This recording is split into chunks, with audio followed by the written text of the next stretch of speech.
Build quality, absolute garbage. The Model 3 has a ton of road noise. The Model 3 feels like it's just going to fall apart when it's going down the road, but it's so much fun. Like it's so much fun to drive. Like I don't know, I love it. Do you think Elon's recent rhetoric is hurting Tesla sales?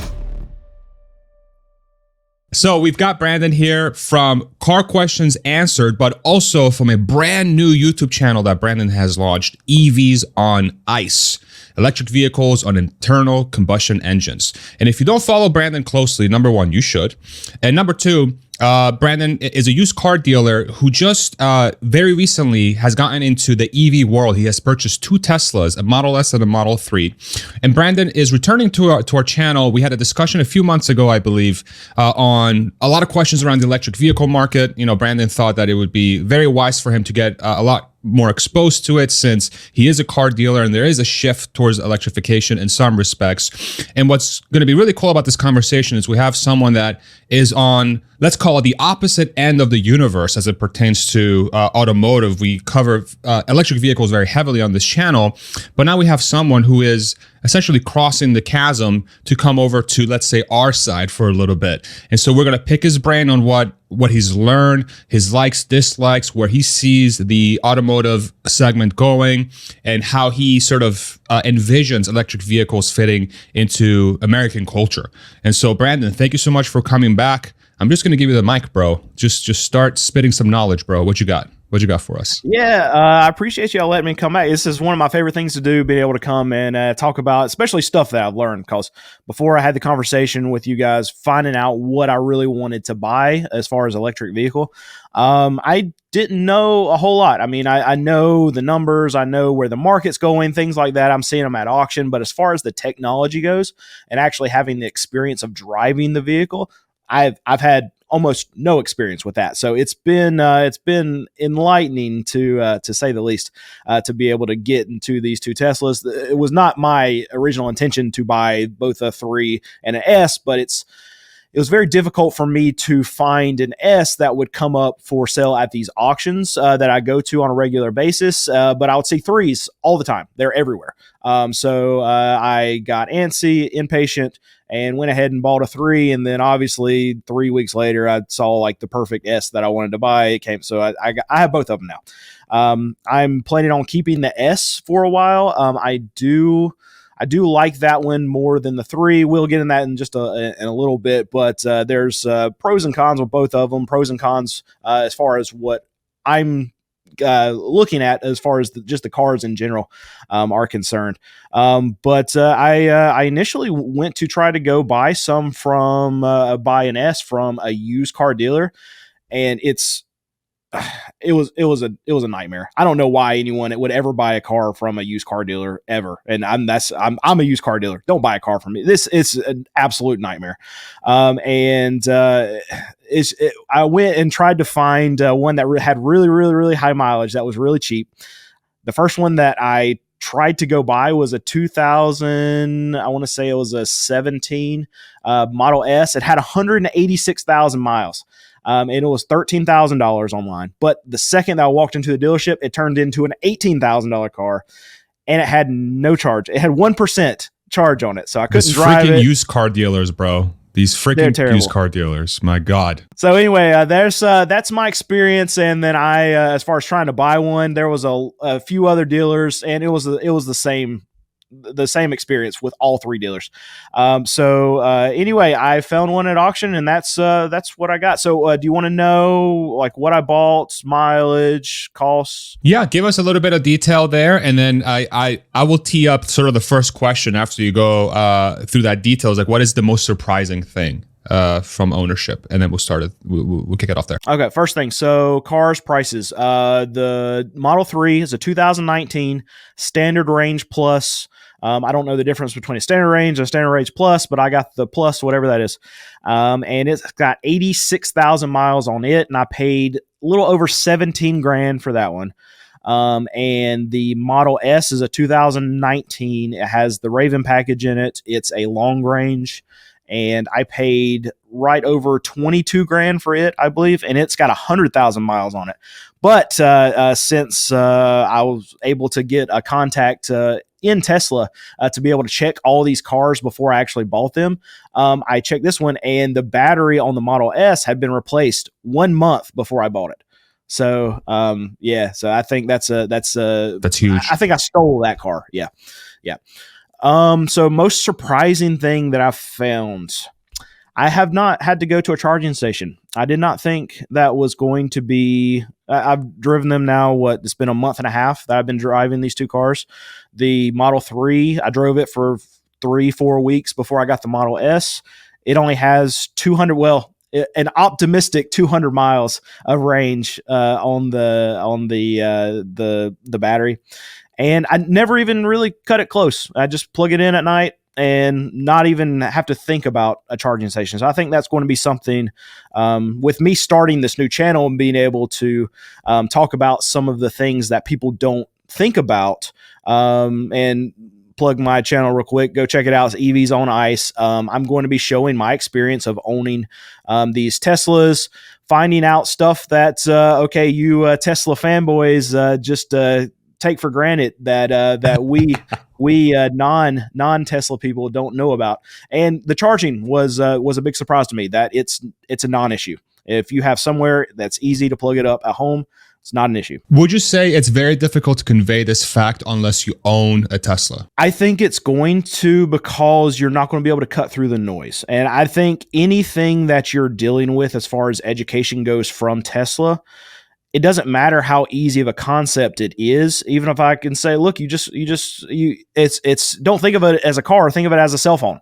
You plug in your cell phone every night. You don't have to, if you know that you're going to be without a place to charge, then you kind of, you plan. You take a little battery pack with you for your cell phone. You have to plan as far as keeping your cell phone charged. It's kind of the same thing. And if you know that you're not going to overuse your cell phone over the next day, then you don't really have to plan. You just know that you're plugging it up when you get home. And even though that's a simple concept for me to say, for someone to understand, if there's all this noise surrounding, well, your battery's going to die, you have nowhere to charge it. Well, I go to the gas station whenever I need it. So there's not a charging station even near me. What am I going to do? You're not going to be able to cut through the noise with education to people who are not going to be receptive to hear the education. Yeah, that's a great point. I think anytime I've spoken to people that are hesitant about electric vehicles, the number one thing, so the number one thing is cost. So people are usually like, they're expensive, right? The number two thing is charging, every time. And a lot of times it's flipped. It's like charging and then cost, precisely because of what you said. Is sort of this, I think transportation, moving around, feels so existential, especially to the US public, where it's any risk of not being able to go somewhere becomes like a huge anxiety thing. Like this range anxiety thing is very, very true. But I think people massively overestimate how much they actually drive on a regular basis. And that's why most people do. I think most people in most situations drive a lot less than they think.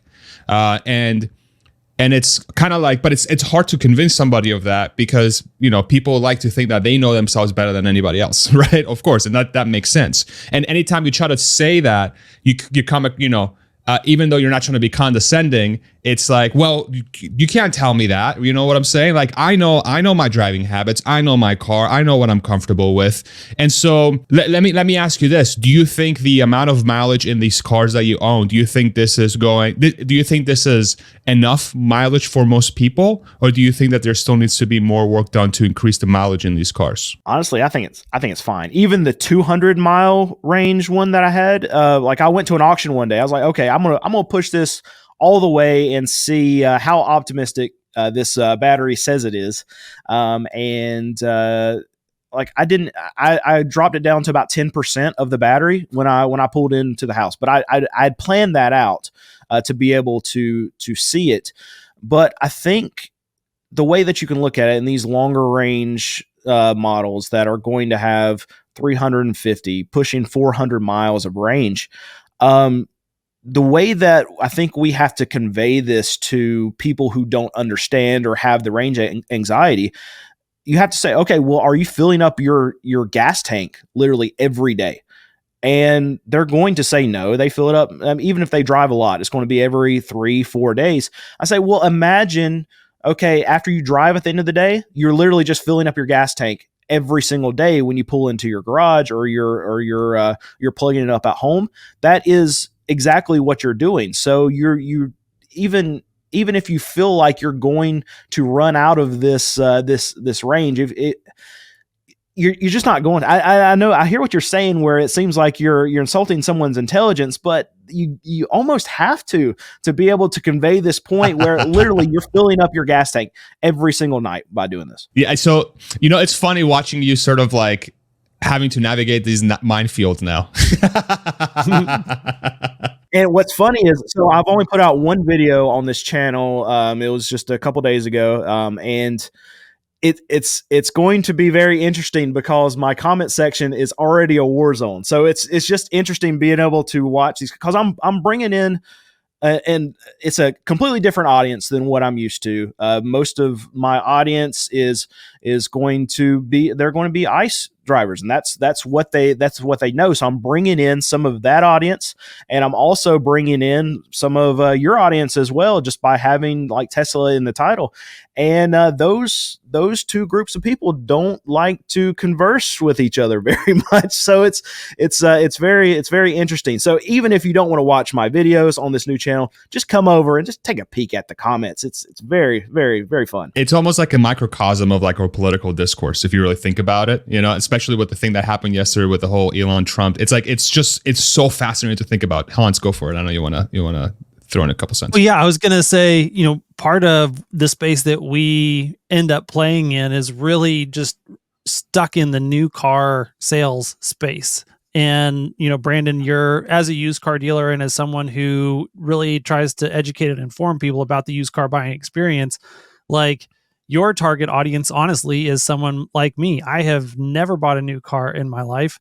And when I go to purchase a car, like, value for money is top of mind. And that is a whole different mindset than the people who have been buying EVs now for years, because the only way that you have been able to buy an EV really meaningfully in the last decade has been to go to someone like Tesla and purchase it new. That's just the only place that it was available. And now we're finally getting to the point where, there's some used inventory that's available, and they've been on the market long enough to where they've come down in price to, reasonable people price points to purchase, to begin with. And so, you're talking about purchasing cars for in the neighborhood of $20,000 or less. And like, that's a whole different segment of the market than people who are buying, new cars, period, much less new luxury cars that are selling for anywhere from 35 to 50, 60, 70, $100,000. And so it is, like, very, very different demographics. And then to bring it back to, Farzad's platform, we have talked about this shift over time, that the vast majority of all cars that are sold at that less than $30,000 price point. And so this like culture clash that we're talking about is the chasm that has to be crossed in order for EVs to really truly go mainstream and to actually sell to the vast majority of car buyers. And this is absolutely what's got to happen. And I talk a little bit about, well, the worse Tesla does right now in the short term, the better it's going to be for them in the long term as far as what sells. If you get this adoption that maybe doesn't happen as quickly as a lot of people were anticipating, not just throw out Tesla. If you look at Ford, Chevy.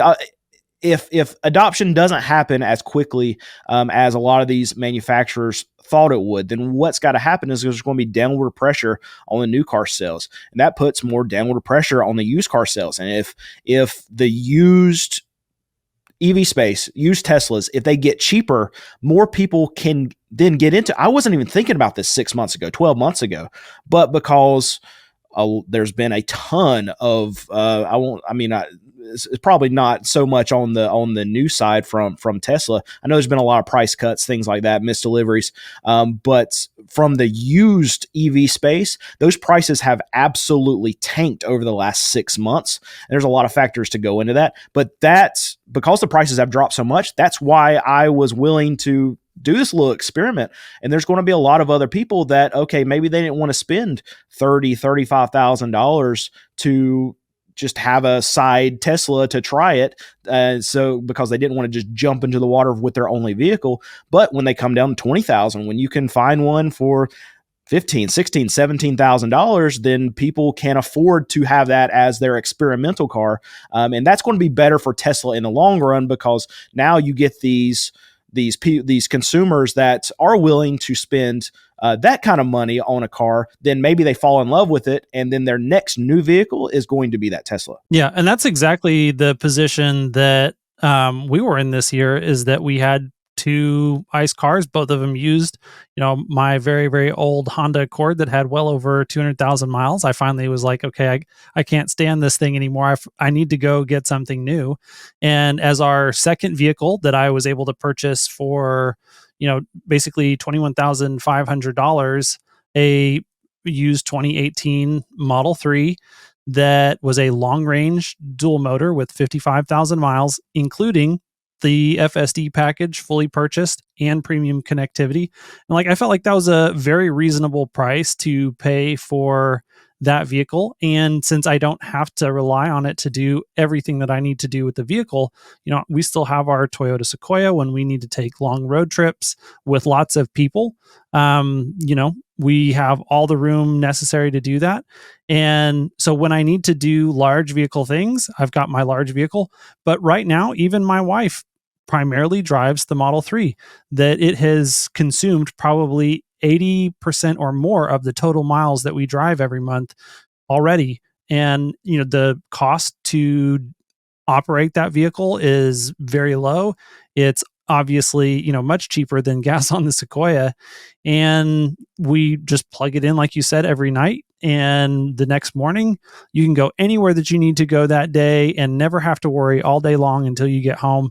And it just makes so much sense. And I think that more and more people are going to be finding them. So it's going to be not the most common consumer who's making this transition yet, but it's not going to be that long of people having these experiences and talking about them before more and more people start to catch on to how much sense this makes right now. Is it fair to say that price is easily the biggest variable for electric vehicles to become the dominant form of transportation in the United States? Would you say that's, or do you think it's something else? I don't think it's just price. I think price is up there, but I think it doesn't matter if you get the Tesla's down to $10,000 for a new one. There's going to be people out there that are just like, I'm not driving a robot car. I'm not going to do it. And I think Elon, I don't know if it's strategic or not, but I do think that he is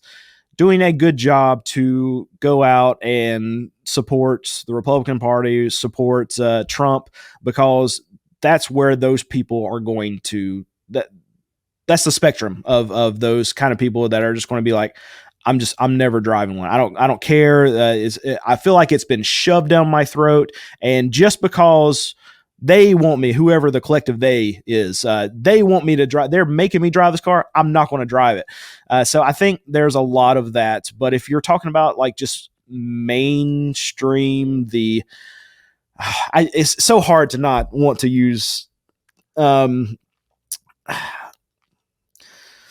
I'm trying not to insult anyone's intelligence. I really don't want to do this, but to get the mainstream consumer out there to be able to get into the vehicle, it's going to just boil down to education, and it's going to boil down to price. And I think those two things are probably about even in my opinion. And there's just going to be some people out there that are just not going to drive one no matter what. Well, and I think that part of it is also just thinking about time frames realistically. Obviously, when no one around you hardly drives one, of course, it's going to feel a lot more satisfying and safe to be like, heck no, I'm not driving one of those dang EV cars.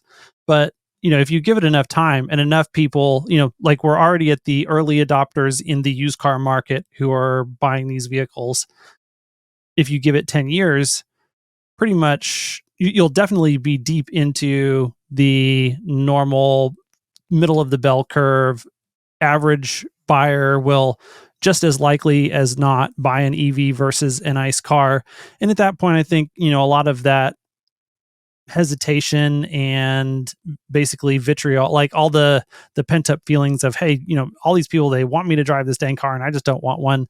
Like when half of your neighbors have them and they're like, dude, like it's fast, it's fun to drive, like zero stress, no maintenance, I charge every night and it's fine. Like whatever it's just harder to escape from that education piece the more and more people around you have experienced firsthand how all the things that they've been told for years and years were basically baloney sauce and lies. Yeah, and education is going to take care of itself the more people are driving EVs. So maybe Tesla doesn't have to spend any money on marketing. Maybe they don't have to spend any money on, don't call it marketing, but education. Maybe that's the play. And it's working as of right now, but I'm curious to see what it looks like 5 years from now, when you have to get Tesla to cross that barrier of the people who are just like, no, I'm out. How do we get those people? And like an EV is not going to work for everybody. Someone who drives 200, 300 miles a day, probably not for them. And I get it, but 95% of drivers, it probably makes sense more than it doesn't. But I think we have to change topics a little bit, because I'm supposed to be this guy that's in the middle, and all we've done is talk roses and all these rainbow clouds about Tesla, and we're not doing that on this message. So let's talk about the negative. Yeah. All right. Build quality, absolute garbage, and this is something that's known. But okay, the Model 3 way worse than the Model S. But both cars, I have one door on both cars that always looks like it's open.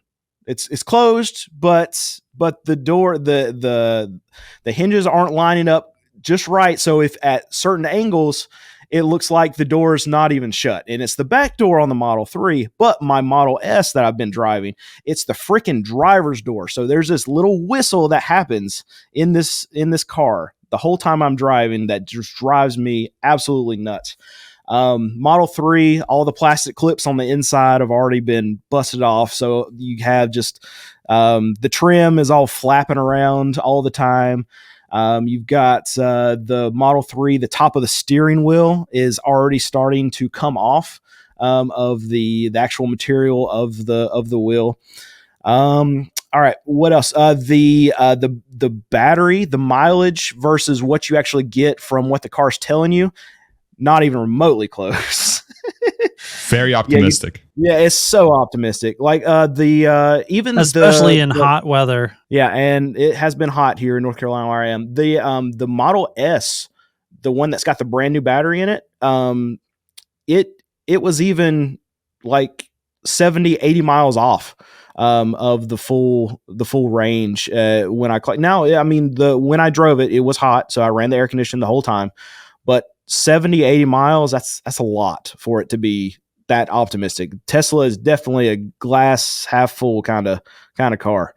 All right. What else? The Model 3. You want me to keep going? Yeah. Don't stop. Is this bad for your channel? Well, of course not. It's all about, bro. We try to be as real about what's happening, and that's why you're here, so you can give your perspective from your viewpoint. So you know what's interesting about what you just went through. So I think the reason why Tesla has been as popular as they have been, even with these issues, right, is that I think the people that buy them don't really put that much value on what you just described, and they put a lot more value on the technology and the driving experience. Whereas build quality is kind of like a much lower priority. And MKBHD, I don't know if you follow him on YouTube, but he sort of has talked about this where, these are issues that have been known for years. They've been getting better for sure. If you get into a brand new Tesla, really a brand new EV from anybody, I would say that their build quality is on par with those vehicles now. A brand new Model 3 Highland, for example, is a very well built car. And if you are close to one, I encourage you to kind of check it out and give me your thoughts. But I just don't feel like most people care. Like most people don't care about panel alignments. Most people don't care about trim fitting perfectly. That doesn't mean that it's not right for it to be that bad, for sure. But I think that's why they've been so successful. Now, will Will something like that hold their ability to sell into the market long term? Of course not, because then you're going to start selling into people that do care about that stuff.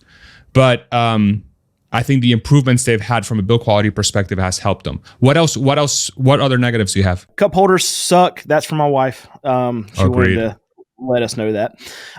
So we talk about the driving experience. So thank you so much for talking to me before I bought this, because the S by far is as far as the experience driving, how it feels on the road, everything. The S it blows the 3 out of the water. It feels with the S like I'm driving a car that has a lot of tech, whereas the Model 3 feels like I'm driving a computer.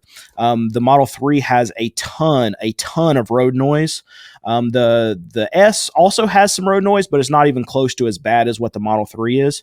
The Model 3 feels like it's just going to fall apart when it's going down the road. I know it's not, but the way it sounds, the things that are shaking in the car, you feel every little bump in that car. I drive a lot of my car lot. We specialize in selling cars that are $5,000 and under.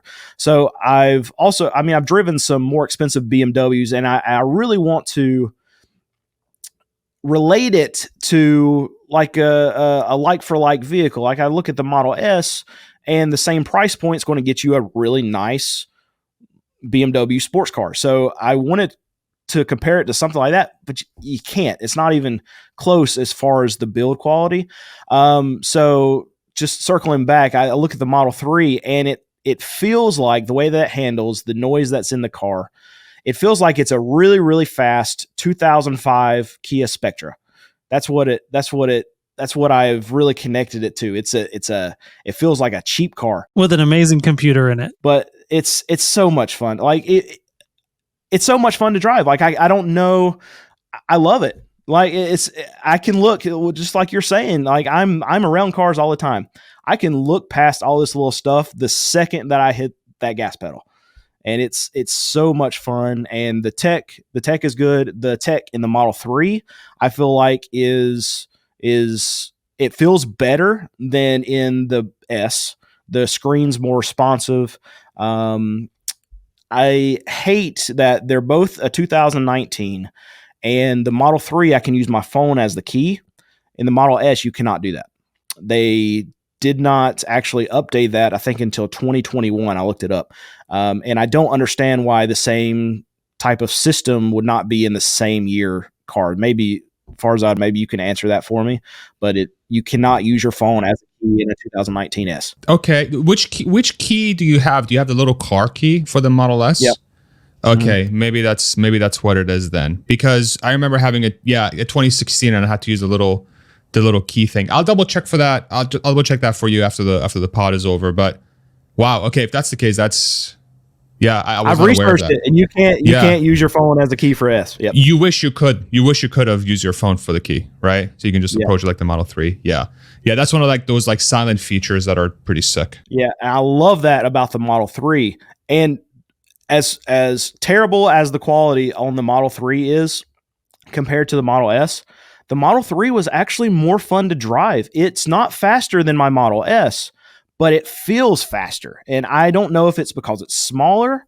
I don't know, but it feels like the Model S, I can get it up to speed and then go beyond that and not even know I'm doing it, because it's not jerking you back like the Model 3 is. It's just effortless speed that you're getting from the Model S, and you can be over the speed limit just like that, not even realize it. But the Model 3, it feels like it's actually working to get there, but you're feeling it in your body with the Model 3. So it's actually a little bit more fun. It feels like you're driving a little go-kart around. And I think Hans said he bought a Model 3. So the actual experience seems it's more fun with the Model 3, but the Model S, you can tell, is a much, much better made car. I actually even had the experience of, I drove a Plaid S for the first time this last week, and driving that back to back with the 3, and a dual motor 3. So it's not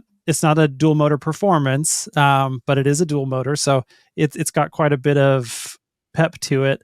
The coming back to the 3 from the Plaid, obviously the accelerator pedal feels a lot more mushy in the 3 than it did in the S, but pretty much everything else about the driving dynamics I actually enjoy more about the Model 3. Like, it's just more rowdy, it's easier to throw around, it's very fun and responsive, and the steering feels so direct. Like, when you're driving the S, it feels like a giant heavy sled of a car, because that is what it is.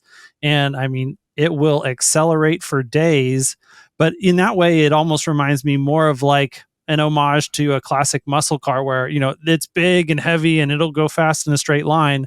But as far as being fun to drive anything other than a straight line, it's not really the ideal form factor for that. And the 3 really, really is just fun, like fun incarnate. The two biggest variables are the much quicker steering in the Model 3, so the ratio is a lot tighter. It's a lot more direct. It has a lot less play when it's neutral and center, so it sort of, you can activate the steering a lot faster, and then it's about 1,000 pounds lighter than the Model S. So like those two things combined, and it has worse build quality, which gives you more of the road. So it's like kind of like this all of the road. Yeah, you're getting the entire road, which is funny because the Model 3 performance, I don't know if you're tracking the space, but it's becoming a lot of enthusiasts are picking up the Model 3 performance as like their daily because of those things. It's like, yes, it's not the best built car for sure. There's a lot of, especially for older models, like the years y'all have, the 2018s and the 2019s, the Model 3s didn't really start getting built properly until like 2022, 2023, let's say. Especially not until the very last ones, where it's like, hey, this is like a legitimate well-built car inside and out from a trim perspective. But it's sort of that connection to the road that, it's like, I think this is like an important point to drive home, which I think kind of talks about the dynamic that we're in now. This is not a Tesla exclusive thing. This is just what EVs are. This is like what we describe of like the driving dynamic. This is one of the huge selling points of electric vehicles that people like myself and Hans for the last 10 years plus, we've been saying like, hey, this is where we think the market is going, because the experience of the driving is what, at least I think, so much more superior than the experience of a gas car because of that instant acceleration. And then when you remove all those other pieces out of the car, like your engine, so on and so forth. And over time, as battery technology gets better and better, you start getting the shell that you can customize with technology, and especially with autonomy, which is something that I want to talk to you about as well, that you can transform this thing from a lumbering dinosaur to the next generation of transport. And it's so hard to convey that with videos, with words, with audio, unless you get behind the steering wheel of a car, of an electric vehicle, and specifically a Tesla in this case, to be like, okay, now I can kind of see that. And, so let me ask you this question.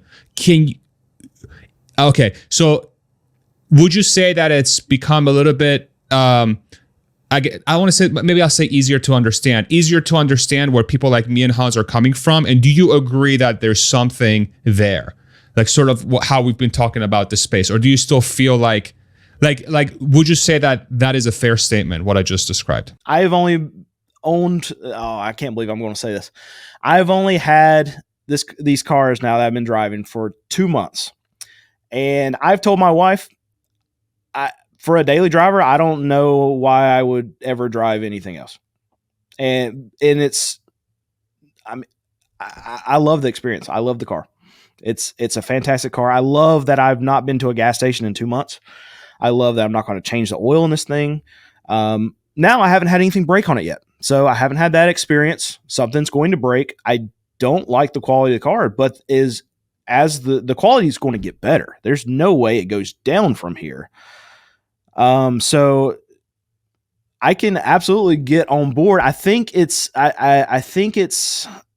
going to be a problem for a lot of people, and it's going to be that education thing. But if you were to able just get every person in a Tesla and just let them drive down the road, then you would change a lot of minds very, very, very quickly. The problem is you got to get their butts in the seat. And that's going to be difficult to do. So just me knowing what I know now and knowing that I'm going to be a Tesla driver for my daily, probably for the foreseeable future, then yes, I'm more open to where the market's going as far as EVs go. But I think it's still going to take a lot longer than probably what you think it's going to take. So we changed your mind on one thing. I'm going to wait a little bit longer to change your mind on the other thing. How about that? you didn't change my mind. The car changed my mind. The car changed my mind. Okay, we'll give the credit to the car. No problem. Yeah, Tesla engineering changed your mind. Let me ask you about autonomy. So so when we had you last time, you were like, hell no, never going to do it. I don't care how good it is. I'm not going to trust it. Having owned these cars for 2 months now, has that changed at all? Yes, it's even more of a hell no at this point. So I haven't used FSD yet. What I've used autopilot, and the car constantly wants to jump across dotted lines. It constantly slams on brakes. It constantly, it's like it doesn't recognize other cars around it almost sometimes. And it doesn't drive like a normal human would drive. It's more of an aggressive and then non-aggressive and then aggressive and non-aggressive, and it doesn't stay in the lane. So me seeing that with just autopilot, that scares me to death for FSD. So I don't know if they just haven't put a lot of time into autopilot. I don't know if it's the same kind of system as FSD. If it's completely different, then I still want to get FSD just to try it, but I'm going to have my hands on the steering wheel. I'm going to have my foot right on the brake. But I have no interest in letting FSD drive me for a very long time at all when there are other cars around, because autopilot has, in my experience, has been just absolutely terrible. It's scary how bad it is. Did you use it in the city or on the highway? Both. Do you notice any performance difference between the city or the highway, or is it terrible for you? Highway is definitely better, but it's a straight line and it's easy. It's just like cruise control, and you're put in it. But if there's ever any kind of turns or anything, and if there's cars around, then it's still bad. I mean, but around the city, it's almost unusable. Yeah, autopilot is designed for highway, not for city. But Tesla doesn't prevent you from using autopilot in the city, which to probably think about doing. But especially now with FSD, so they are on two completely different stacks, two completely different systems. Autopilot uses sort of more of a single camera, forward looking with some sensors around the car. FSD uses 8 cameras around the car, and they're now shifting over to this end-to-end neural net approach, which is a fancy way of saying it's an AI brain that's driving the car, which over time will mimic human behavior, the best of human behavior. And the latest version that they have out right now is FSD 12.5.1.3 or some crazy number like that. Which the 12.5 tree has been getting some great reviews, but it's not yet being pushed to hardware 3 cars, which is what you have. You have a hardware 3 Model 3. They're being pushed to hardware 4 cars. So basically have the newer computer. So I think once that 12.5 version is out to the hardware 3 cars like yours, I think it would be a good time for you to try it out, just to see what you think. Just so you can kind of see the difference of how they've improved that. And so I'm curious to see whenever you get that beamed to your car, what your thoughts are, because it is a gigantic difference between the autopilot system and the FSD system. And I'd be curious to see if over time you would be more willing to try it out more and more if you think it's good enough. Yeah, and my my Model S has the Raven package in it, so I will be able to just pay the $99 a month and get the FSD from my understanding. So I will absolutely try that, but I will be terrified while I'm trying it. And I will not try it when there's other cars around, because I don't know how there are not more like accidents like all over the news surrounding autopilot, because I can't put in words how bad it is. It's because it's 2 drivers. It's because you have the computer and the driver paying attention. So you really have 2 sets of eyes on the road, not just one. Here's my question about FSD. Is it going to correctly profile other drivers like I can do? So if you get this guy pulling up in a lifted Chevy truck coming up to the stop sign that you're about to go through, smoke bellowing out the side of the window with his choice of flag, whatever he's believing in that day, out the back of the truck. He don't give a damn about that stop sign. I need to stop and let him have the right of way, even though it's my right of way, because Tesla needs to be able to program that in to be able to profile that driver, because that's a big safety concern for me. So, it's funny because that's I could totally see where you're going with that, and I think us humans would definitely approach that very differently, especially in a Tesla when you're in a super lifted F-150 with the American flag and another flag next to it, let's say. But what I think here's a crazy part. Right. So the way the self-driving system learns is by using video that they've captured from the road. And so the idea behind it is, okay, so at four-way stops, I'm going to feed the system, this AI brain, millions of situations where the Tesla's approaching the four-way stop, and I'm going to let the AI decide the best way to handle those four-way stops. And it absolutely 1000% takes into account its surroundings. It's just a matter of the AI system deciding if the variable that it's seeing, which in this case would be if it thinks identifying a lifted truck with two flags and smoke billowing out from the front door is an important variable to capture, the AI system would capture that.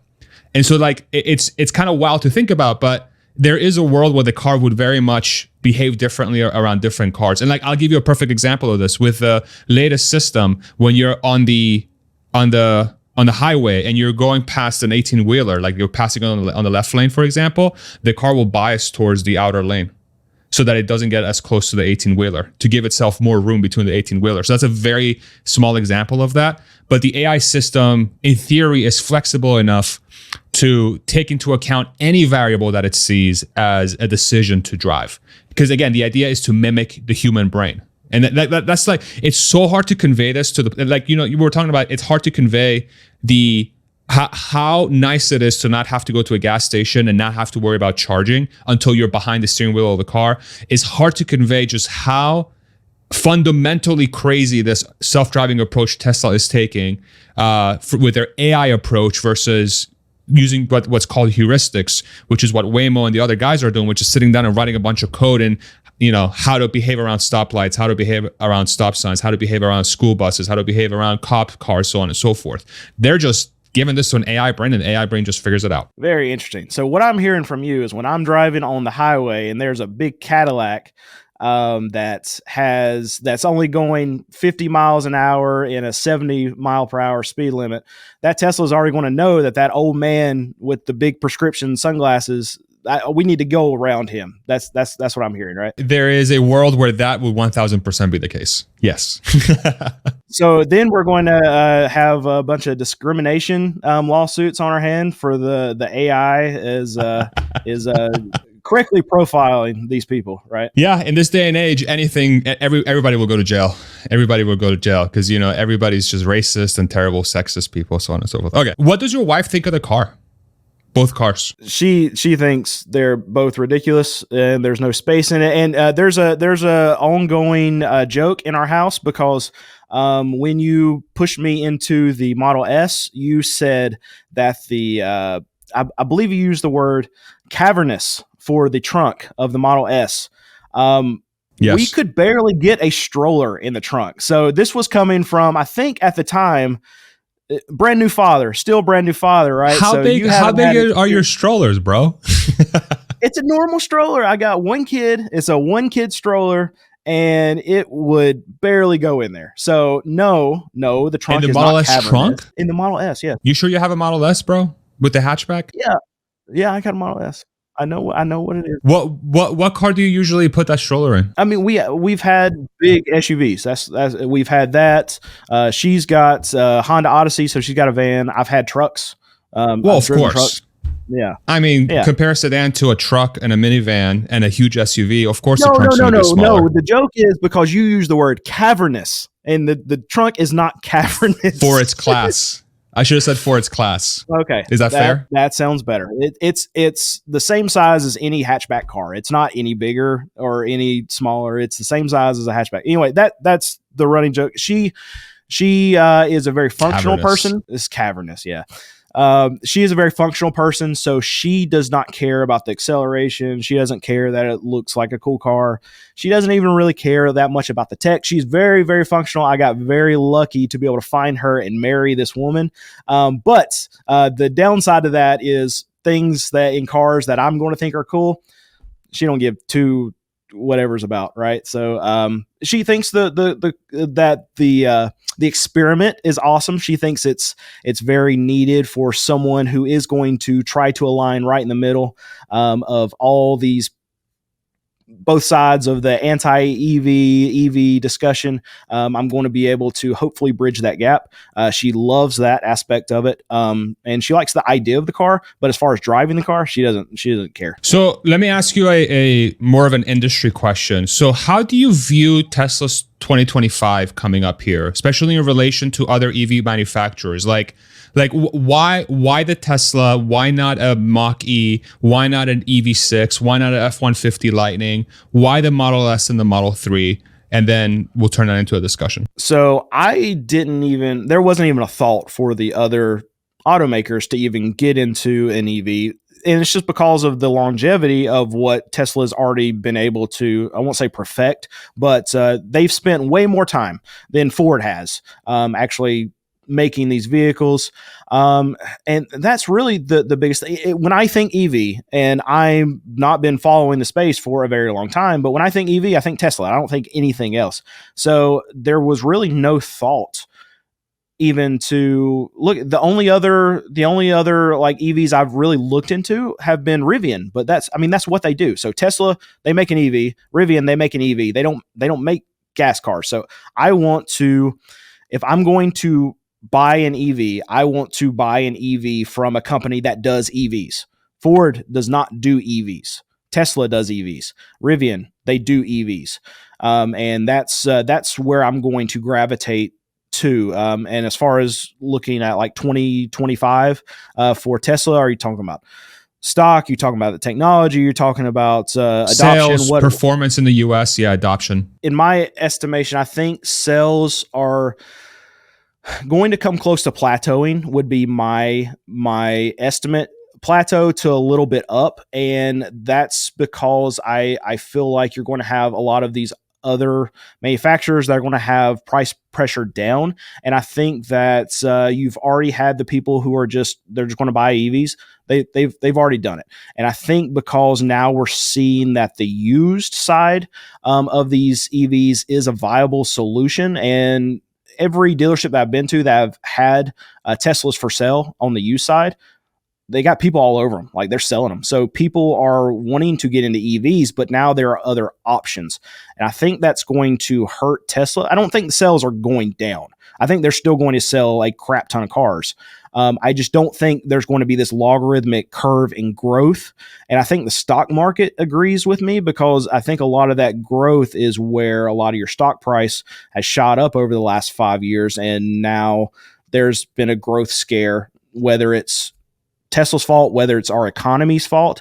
You can build that into to the equation too, that I think we're not going to continue this logarithmic curve of growth and sales for Tesla because of the economy, adoption, other automakers coming into the fold, and also the used side as well. So those four things I think are going to hurt the logarithmic growth. So what do you think about Tesla's plans of releasing a cheaper model in the next 6 to 12 months that's rumored to start somewhere between 25 to 30,000 new?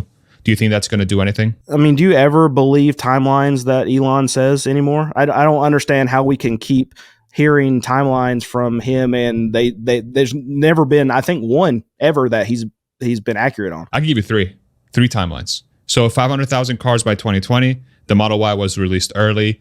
the battery gigafactory in Nevada was built on time. I guess I'm leaning more to the actual cars. So that's Model that's Y. one. Model Y released early. We'll say that. Yep. But it's definitely coming. I mean, it's so here's the deal. It might be late, but it's 1,000% sure coming. I mean, so as somebody that's followed the company very closely, 1,000% Elon is the most optimistic timeline person in the history of mankind. Nothing more than full self-driving. He's been late for 8 years, okay? 1,000%. But as it pertains to the long-term strategy of the company, he's hit every single one.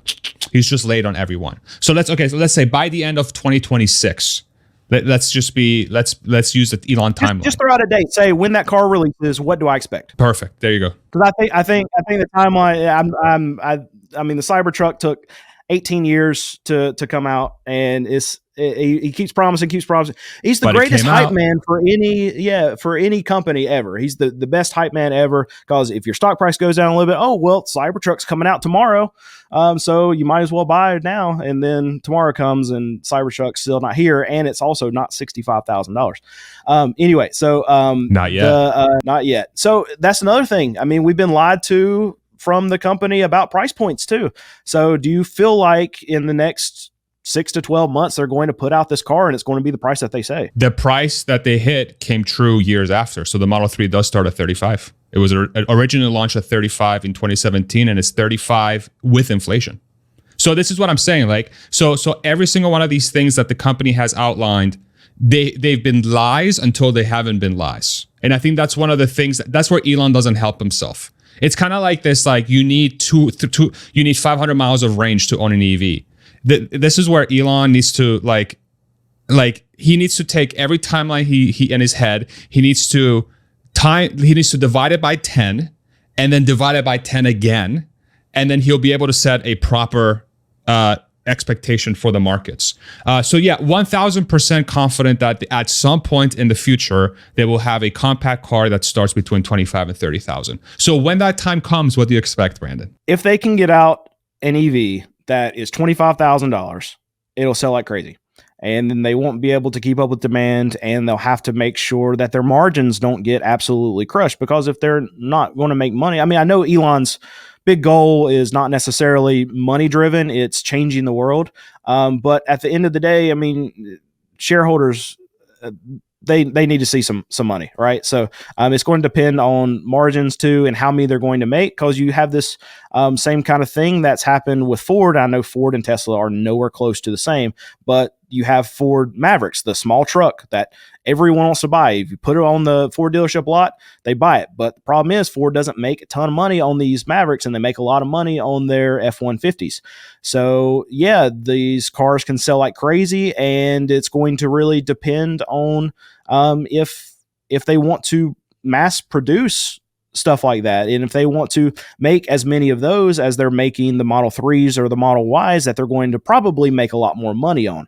And then you get the situation where people are just buying them and then selling them for crazy amounts over what they're actually selling for. But okay, I'm getting off the tangent. If they produce a $25,000 EV, it will sell like crazy. Let me ask you a potentially controversial question. You ready for it? My favorite. Okay.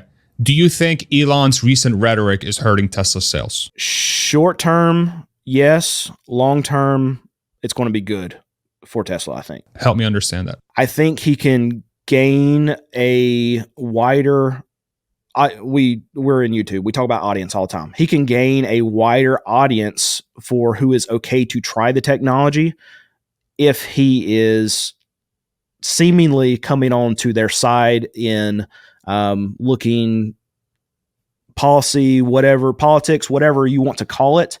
But if he is now seeming more like he's on what they're calling the right team, then they're going to be more apt to be able to try the technology and not feel like this is a Democratic technology and I don't need to touch it. This is now can be considered a Republican technology, and now it's clean for me to try. I think long term it's a good thing for Tesla. So the flip side of the question, and I ask you this because ultimately you sell products to the public. How often do people would you say use political reasons to purchase a product like a car? Like, do you think there's going to be a hangover on the Tesla brand by Elon potentially alienating Democrats by endorsing a Republican candidate so publicly? I think that there was more hit on the Republican side because of, from what seemingly it looked like, Democrats shoving EVs down their throat. That's how they felt. At least that's my read on it.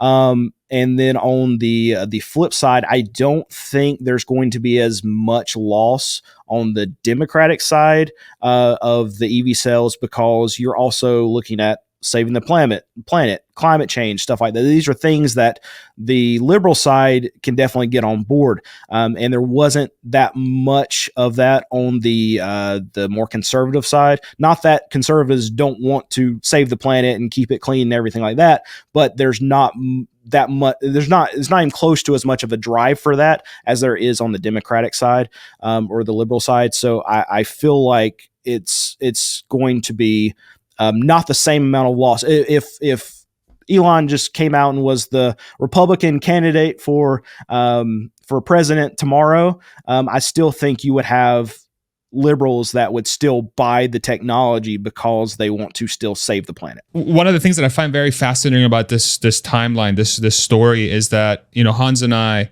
have we have channels, we run this podcast, and traditionally speaking, when I started my channel, it was pretty easy for me to tell, and especially when I spoke with people in person too, all wonderful people. But you could tell that the Tesla name, the EV name, was definitely a magnet for a lot of liberal-minded people, for sure. 1000%, right? And I think the one thing that has gotten lost in this sort of transition, like it or not, depending what your politics are, of Elon going from what seemingly, like, his outward persona was very much, Republican people would say he was a total liberal because he's just hogging up EV tax credits for his climate change dream, right? That's a lot of the rhetoric that I heard before. Now that it's been a move more towards the right with freedom of speech and some of the other things that he's been talking about, this base has gotten disrupted. These people that have been following, the ones that identify themselves as very closely aligned with Tesla's mission, which makes them feel like they're doing the right thing. Elon has almost punched them in the face. They feel like they've been punched in the face because they're like, how dare you side with the enemy, right? But at the same time, and again, these are wonderful people. Like, they really are wonderful people. I just think, they have a different moral compass. I still feel like that is a minority of the population. I think my opinion is that no more than 20% of the buying public in the United States specifically, and 20% is probably a big number, but let's say 20%, they use morals to make purchasing decisions. I think the 80% of the public are like Hans, are like you, are like most people that I talk to, which are like, give me the best bang for my buck and just tell me that it's not going to break and just make it easy for me to live my life and just let me be happy, right? And I think that's where Tesla's product fits so nicely, because I think they hit those check boxes really well. And I agree with you that I think over time, as there are more butts and seats and more people get exposed to this car and technology, it becomes a self-fulfilling prophecy. And any of this near-term noise with this politics stuff becomes a thought of the past, because as long as they're able to hit those targets we talked about, the $25,000 compact car, let's say they solve self-driving to the point where even somebody like you starts using it, right? The story writes itself, right? But they have to execute on those goals. So here's the problem with that too, is that I think it is a headwind no matter which side Elon is on, no matter which side thinks, okay, EVs are for us or our group, our limited amount of people, whatever. Most products don't have this issue. You talk about people don't buy with politics. Like, I mean, there's like TVs. I mean, you look at other technology, grocery, any kind of product. There's not many out there that have any kind of political draw. There's going to be some out there, but most 98% of products out there, there's no even political discussion. And it's a problem for Tesla that there even is a political discussion. I think it's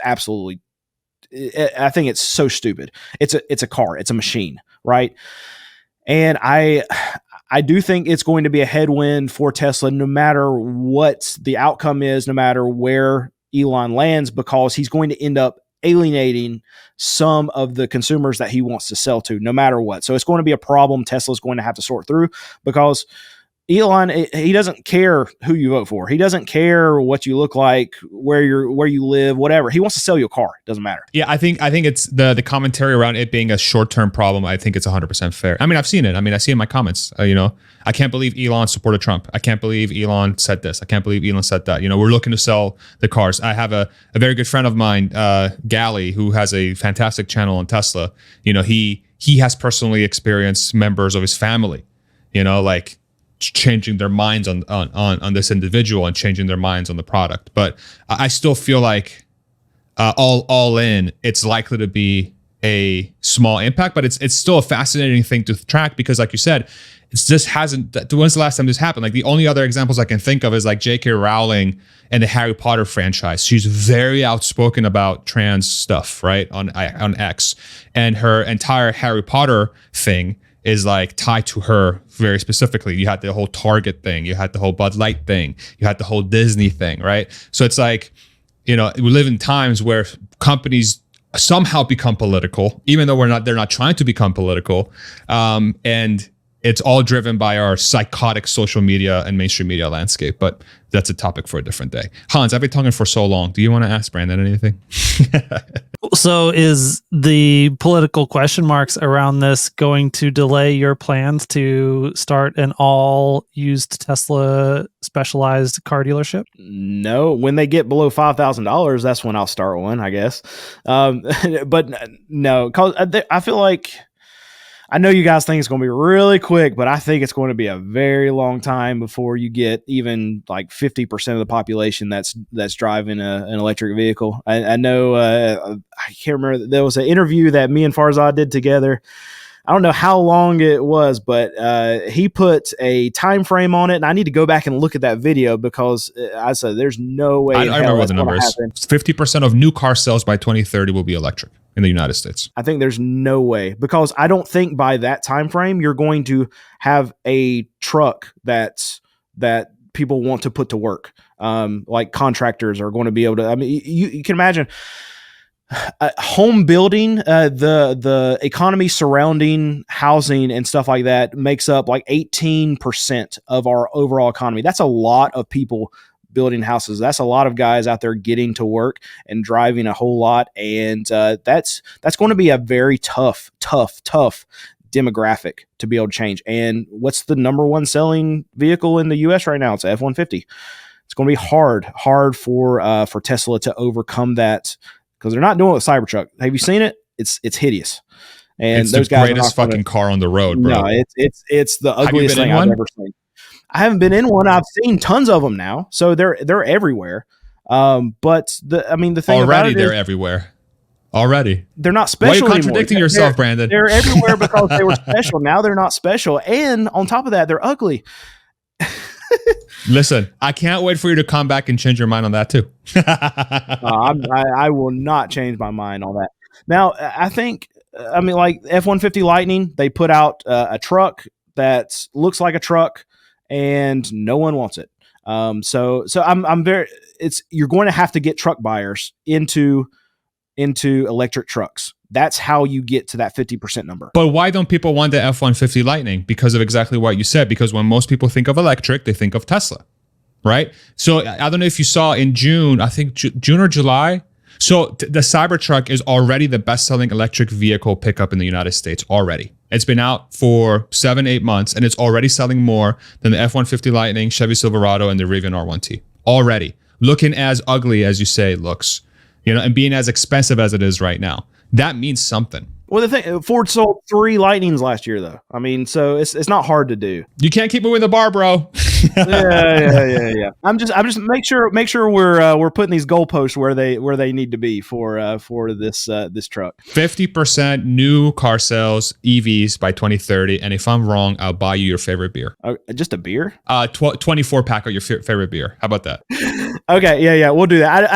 I think it's just going to be very hard because of the truck buyers, and I really feel like for the next 10, 20 years, there's just going to be this 20 to 25% of the population and be like, no, I don't feel comfortable. I'm not going to buy an EV. So do you know how I think Tesla's going to get around that to get that number? So if you think about a $25,000 brand new EV from Tesla, the cost per mile for that, so like the ownership costs of that vehicle are going to be very, very low, right? Very low compared to a Camry, compared to Corolla. You're going to have even much lower cost per mile. Cost per mile. And so I think that's going to open up a brand new market that doesn't exist right now, which is of people that could own a car but choose not to own a car, or could buy a new car but choose not to buy a new car because they know the used car is going to be cheaper, because they know they can't afford the new car. I think Tesla's going to just knock that door completely wide open, and they're going to steal that entire market. And I think what we think of right now as a, say, 13 to 14 million units per year car market in the United States, where 25% of that is pickup trucks, I think by 2030, it's going to be like an 18 million unit per year a car market, where a Tesla could be selling upwards of 30% of that into the market through their whatever that number is. I think that's how they capture that market share over time. Depending on the next administration. So we know with a more liberal administration, there's going to be more of a push for EVs. We know a more conservative administration, probably not so much, correct? I don't know. I actually don't think so. If the next administration is Harris-Walz, I think that, well, they'll probably try and support all the other EV automakers except Tesla, and they will, like, Elon has done pissed off the current administration so much that they are going to come after him hard in the next administration if they're elected again. But even if they just lean into the other auto manufacturers for their EVs, that's still a tailwind for the EVs as a whole. Except none of those other people can make decent EVs, which is the hard thing. At a profit. But that's really the limiting. Like the reason why these guys are not selling EVs is because they can't make them at a profit. Like people don't want them, and the ones they do make, they can't make at a profit. I think the other thing that gets lost in this discussion of like Democrats push EVs, they push EVs, but in 2023, when the EV tax credit was put in place, Tesla was left off of the list. And they had every right to get the EV tax credit than any other automaker, and it required this giant grassroots effort by the public to convince the government to switch their policy so they can actually include Tesla in their EV tax credit. And I think that's one thing. And that was a Biden administration, and they were trying to leave Tesla off the table completely from getting that tax credit. And literally people had to fight to get that tax credit included. I think here's another weirder thing to think about. Between in the Trump administration from 2016 to 2020, Tesla went from selling roughly 50,000 cars per year to 500,000 cars per year. From 2020 to 2024, Tesla went from about 500,000 to 1.8 million, but they've sort of hit their peak, right? But it's correlated to them bringing up new car production, like introducing a new total addressable market. Back in 2016 to 2020 was the Model 3 and the Model Y. Now from 2025 to 2028 is going to be that compact car.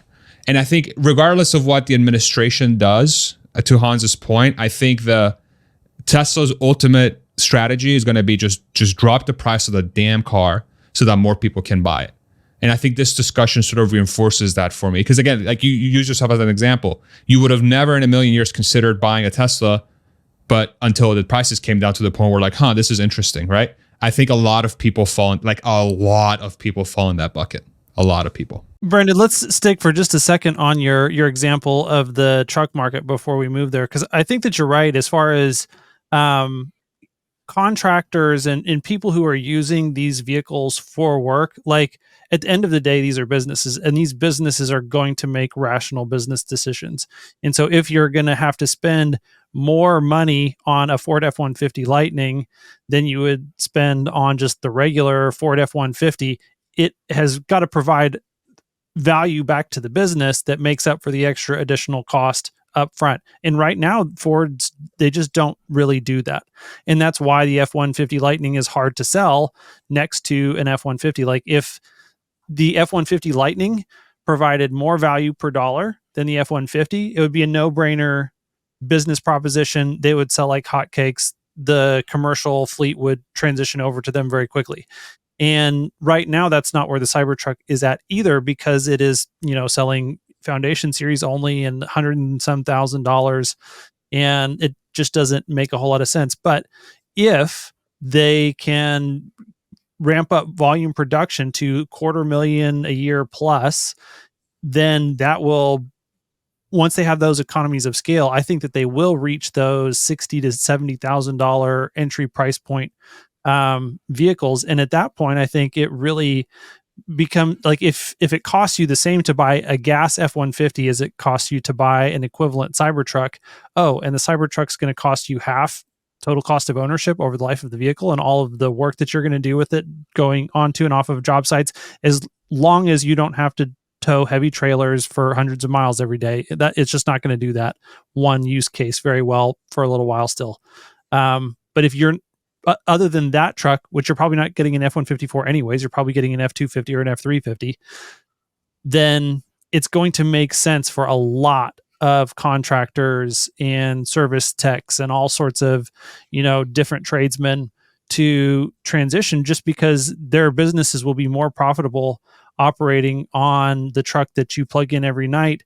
It costs you a third to a half to fill that up of what it would an ICE vehicle, and gas is a huge operating expense for your business. So you look at fleets of trucks, like fleet sales are one of the biggest driving factors of a lot of these auto manufacturers, especially right now. So you think of like a work crew. I know you're singling out like one contractor. Yeah, he can take that truck home and just plug it in at his house at night. But a lot of companies, when you're talking about business and they're trying to save money or whatever, they're going to have 6-7 trucks that they run on a daily basis. Yes, they are going to use trailers. They're going to be pumping AC all day.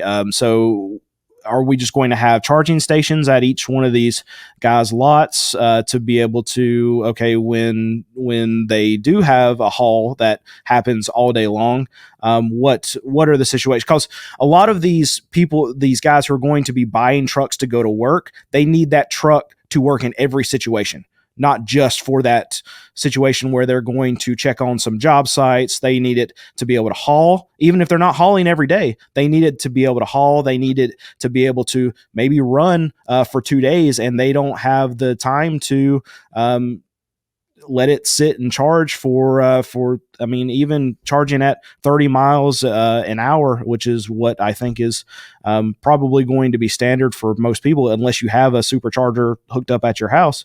I think those work cases, even if there's just one situation once a month that they're going to run into, I think they're still going to lean to the gas vehicle just because they can go and fill it up when they want to. They don't have to worry about having any kind of infrastructure set up at their lots at wherever they're doing work. But I can agree with you for that one contractor that just goes and maybe prices jobs, or just every once in a while, maybe he'll have a short trip where he's hauling a trailer. That's not the standard for people who are going to be in the construction industry, though. So let me answer this question. How much of that preconceived notion that a lot of people had, that they thought they needed a lot more range to do their daily driving, also applies to that crowd? If you're just talking about daily driving, it depends on the No, I'm not saying daily driving. Yeah. I'm saying, like we talked about at the beginning of the podcast, there is a subset of the population, like a pretty significant one, that it is tough for them. Like we talked about, we're trying not to insult the audience. We're just trying to convey that a lot of people drive a lot less than they think, and they have a lot less need for a lot of range than they think. How much of that also applies to the work crew? Because I feel like it's probably, if you just think about statistics, it's probably a lot of people as well, no? And can the supercharger network solve that? Those one extras? I think it's probably way less than the daily driver, just because all of this is getting expensed. I run a business. I know, we can pull up on our spreadsheet exactly how much gas we're spending. We know how far our guys are going to go do transport. We track all this stuff. We know how long the trips are. So, I mean, we have an auction that we go to. We have a transporter that gets our cars from that auction. We have a price built into what we pay that transporter because of how many miles it takes. So all of this, I think, is going to be tracked way more than what just the average daily driver is going to actually know of what they drive on a daily basis. I think that's a very fair point. I think that's a great point. The business person, like, I guess Hans's point initially, they're money people first. Like, it's a lot less about, ooh, I feel good in this versus what is my bottom line. And at least good business people are, right? I know a little too many business people that don't do that. But so from that perspective, they're going to be a lot more diligent about ensuring that works. So they would know what their use cases are. So, okay, I think that's fair. I think that's super fair, Brandon. If you get it fixed where superchargers put into these places where these guys are parking these trucks for storage or whatever, if that gets fixed where you can have them and you can have them at a price point that makes sense, then yeah, we can have another discussion around that. And that's going to come. It's just not going to be quick, I don't think. And then really the use case where they're going to need this truck and they need it to work in every different scenario, then maybe they can get around that if they're saving money on fuel versus electricity, and they can have one truck for this, one truck for that. But in my experience, as far as running business and stuff like that, you don't want to have another layer of friction for your guys to be working. And I think that's going to be a hump it's going to, the trucks need to do truck things all the time. So I would agree with you on a number of those points, and having, like, I managed a service business for a while. And so like a lot of those points resonate with me. But then on the flip side, I think there are a lot of I think the use case of what you're thinking of as the single contractor that doesn't have to do all that makes up a lot larger portion of the business, the commercial use case than you would realize. It's not, I don't think that it's 80% of commercial trucks that need to be able to do truck things that include towing heavy loads, long distances all the time. I think that there's lots of businesses where you'll start seeing these transition over to electric vehicles quicker. And then, some of the other ones, they'll definitely lag further behind. So I would disagree with you on that, because every time I've hired a contractor, there's been one head contractor, and then he's had about 8 to 10 guys. So there's 8 to 10 workers, or whatever you want to call them, to the ratio of that one contractor who is pricing jobs, who is managing. And so I think it is actually flipped the way that I was talking about. This is a great discussion. I think the only way we'll see this play out is if Tesla can solve for those variables. Just make it just low cost per mile, make charging not an issue, or make it so that the range isn't an issue, and have it do truck stuff. And if it can prove that out over time, I think the development of their 4680 battery, some of the breakthroughs they've had this year, which is going in the new Cybertrucks that will be built later this year, will be interesting to track. If they can get to a 400-mile Cybertruck at $65,000, I think that opens a gigantic market for them, like a ginormous market. And don't get me wrong, I think it's coming. I think this is what our future reality looks like. I just think it's going to take a lot longer than what you or Farzad think is going to happen. I have one question. So I looked at a lot of these Model S's before I actually bought one, and I think there were 5 that I had the guy that we know through Tesla actually check, and there was either 3 or 4 of them out of the 5 that had their batteries replaced. That's a high number for check. Maybe I just hit a bad string of cars. The Model S I'm in now, it had his battery replaced just a month ago. Farzad, you used to work for Tesla. Is this a common thing to have batteries replaced all the time? And how much do they cost to replace them? The cost to replace, depending on the model, ranges anywhere between 10 to 15. From what I remember, a huge number of them are covered under warranty. Huge number of them. I didn't see batteries go out of the facilities often at all. We maybe shipped one high voltage battery out of our location, maybe 2 every couple weeks, one every week, something like that. Now that was one out of one location. I don't have any statistics in front of me, but it's for the Model S's and the Model X's is probably low single digit percentage of the batteries that got replaced over time. And I also think that cars that get added to the used car market, those are the ones that are most likely to have had an issue.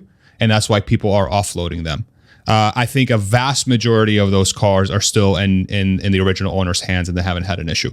They were very rare from what I saw. But the older the model, the more issues they had, but they were still rare. So here's the problem with that. So the Tesla battery warranties, I think 8 years. So when you get these cars that are coming into the used space, which is what even potential new Tesla buyers are going to see, they're going to start hearing that this battery costs $15,000 to replace. The car's not worth $15,000 at that point. So you basically just throw away the car. That's going to be a big headwind because this is going to become a bigger story as we get out of warranty with a lot of these 2016, 17, 18 models. When these people are going to have to replace the battery, they're going to go to Tesla, say, okay, I need a new battery in this thing. Tesla's going to say it's $15,000. And say, okay, well, the car is worth $16,000, so I'm just going to throw it away. Where would you like me to park it? Yeah, I think that is a great call out. I think a percentage of those cars will definitely have that issue. I still think that it's going to be a very small minority. It's probably going to be very similar to with the older models to how often somebody buys a used gas car and then they have to have an engine rebuild or a transmission swap or something like that. No, it's not the same because you can get an engine, like a used engine with a warranty put in a lot of these used cars for $2,000, $2,500. It's not $15,000. With a warranty though. No. With a warranty on top of it, that $2,500 total. So you get the motor put in, and then you get a warranty with that. It's not. Oh, I see. I'm sorry. Yeah. So the warranty cost is in $2,500. Yeah. Okay. Yeah. It's going to be something to track for sure. I think the net number of them, the percentage of it is going to be small. I don't think it's going to be an issue long term, but some people will face that. I mean, it's impossible to not have a situation where there's going to be some people that are going to have a battery swap where they're going to have to pay out of pocket. But I don't foresee that being an issue. I think these batteries, a vast number of them are extremely reliable. But they're I mean, we did ship HV batteries. You know, every couple of weeks we shipped one or two. But you know, the company was also selling thousands of cars per quarter. So from a percentage perspective. So here's your problem. Doesn't matter how big the percentage of how many times it actually happens. It's the perception. So the perception is when your battery goes out, you throw away the car. If that's the perception, you lose sales because of that. It doesn't matter in reality. This is what we're facing right now with the actual charging. We just talked about it earlier. We know charging is not an issue. You just plug it up at home, right? That's not the perception. And the perception of people having to throw away their car because their battery goes out, that's gonna stop them from buying the car. Yeah, I think that's a very fair call out. It's going to be interesting to see how Tesla will navigate that. You know, how they'll try to fight that sort of perception over time. I mean, what I think of is like, okay, so how many cars catch fire in the United States, and how many of them do we hear about? Right? I think that's where the gas car industry has had they're fortunate not to have to fight with that because they've been around for so damn long. I think that's where Tesla has to cross that chasm where they have to be around long enough where people just understand that there is a very small chance a battery clunks out past warranty and a very small percentage will have to swap it. And that's just what you accept. Just like when you drive a gas car, there is a chance it will catch fire, but it's very few of them. So I can give you an example of where this is happening on the ICE side of things. Nissan makes a CVT transmission. And you don't just go in and rebuild a CVT transmission, and they're very, very expensive. So guess what? People do not buy like 2007 and up Nissan Altimas on the used market anymore at all. And now they stay away from Nissans that have these CVT transmissions. And that cost is not even half of what this battery is going to cost from Tesla. So there's just an example of on the ICE side of that cost being known to a consumer, and that consumer saying, I don't want to have to deal with that. I think that's a great call out. What's going to be interesting, like as I'm thinking through it, is with the improvements in battery costs and Tesla's autonomy sort of solution, like in a world where they solve full autonomy, let's say they figure out the autonomous piece of it, that car that has a broken battery that could be making $50,000 a year driving around, Tesla has an incentive to just give you the fucking battery because they know over 10 years that car is going to gross $500,000. And at that point, it becomes economically feasible for them to just put unlimited year, unlimited warranty on the battery. I just want this thing on the road 24/7. That's where Tesla is fortunate if they solve for self-driving. That's one way of solving it. Just warranty every battery. Just warranty every battery, right? That's one lever they could pull, but we'll see. We'll see if that's 1,000% dependent on autonomy being solved, and making sure batteries don't cost $1 trillion, but they're already well on the way to and as the technology gets better, like battery costs should come down. Yeah, they already have quite a bit, especially in the last 12 months, ever since we exited the COVID supply chain shock.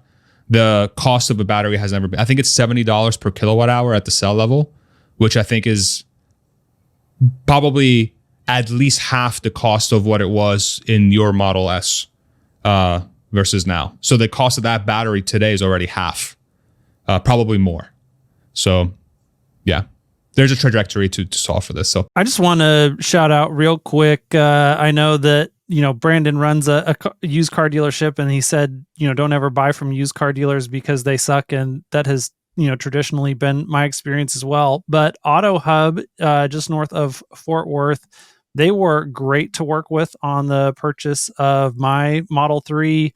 It's a couple of younger guys who are starting up their own little dealership. It's a real, small time boutique operation. They're not moving that much metal yet.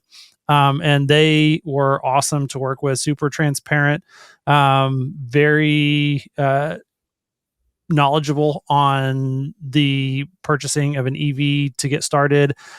They buy it. They're kind of like honing in on, trying to pick up trade-in Teslas that are being sold to the Rivian dealership, and then Rivian is kind of dumping them, and so then they're turning around and reselling those, and so they're carving out a nice little niche for themselves in more of like a premium used car segment. And like I said, like my entire experience with them was phenomenal compared to what I expected. They were reasonable on price, really bent over backwards to help me through all the issues that came up, and showed me any and every little problem or potential problem with the car beforehand. So I wanted to point that out, because it was not the experience that I was expecting, having to work with a third-party used car dealer. And so when you find someone who is, pretty honest and straightforward and good to work with, it's nice to point that out. So you just didn't realize you got ripped off. That's the thing.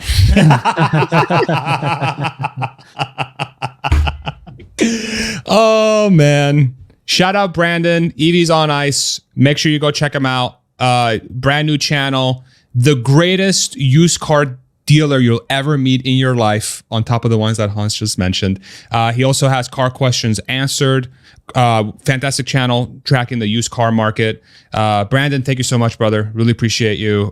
Come back anytime. This is a long story we're going to be talking about. I love how these like two worlds have collided. This is honestly one of my favorite conversations I have with you. And I consider you a friend, because this is something that we're just shooting the shit about this stuff. And it's super fun. I think this is just getting started. This is just the beginning of these types of conversations. And there's nothing better to heal America than two different sides coming together and chatting about stuff, right? So thank you so much. Really appreciate you, brother. Thank you for coming on. Absolutely. And I bought 2 Teslas, so now you can go buy their stock. There you go. Okay, there you go. Bye, everybody. All right. And recording.